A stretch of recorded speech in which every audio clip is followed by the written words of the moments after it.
Hi guys welcome back my channel. एबे आमे सान घागरा बुलाबुली कर सारा पर एठू आमे बाहरी गलु कानझरी डैम।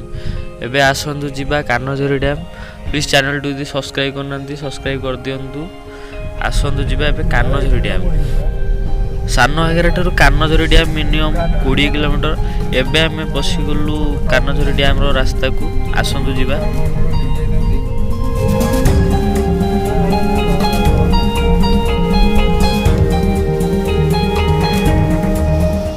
एबे आमे फाइनली आसी पहुंची गलु कानझरी डैम।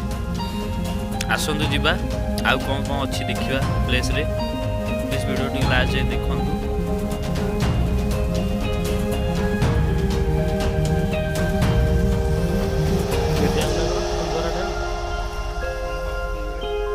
सी जो कोथला से ऊपर रास्ता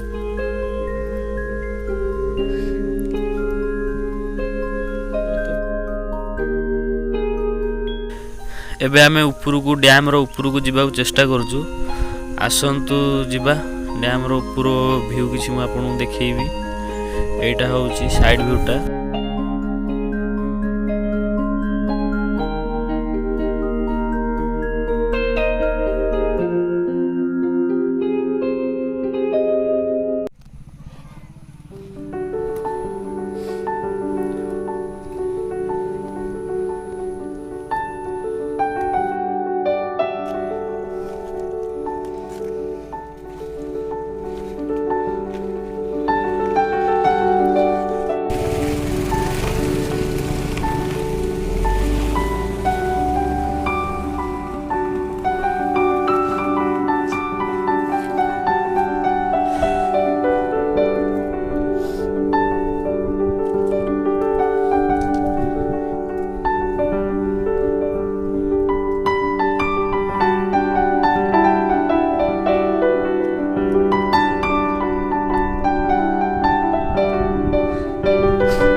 एबे हमर ठू बुलाबुली कर साला परे बाटरे परिबा बिका होतला। परिबार रेट बुझिलु।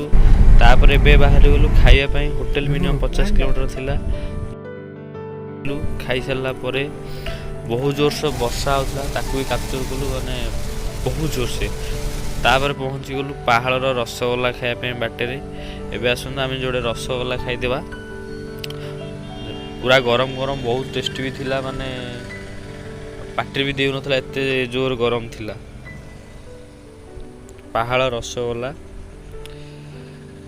रसगोल्ला खाई साला परे एबे हमें पहुंच गलु मंगलपुर पाख 7 ऑन रेस्टोरेंट। तो आसन जिबा रेस्टोरेंट रे खाइबा। रेस्टोरेंट रो व्यू बहुत सुंदर थिला। एठी के हमें आसी की बिरयानी ऑर्डर कलु। राती भी 9टा पाखा पाखी गेलानी। तो बिरयानी टा बेस्ट भाभी कि हमें बिरयानी ऑर्डर कर देलु। बिरयानी भी बहुत टेस्ट थिला। एबे हमें वीडियो टू के एंड करछु। जदि चैनल टू सब्सक्राइब करना प्लीज सब्सक्राइब कर दियंतु। Thanks for watching.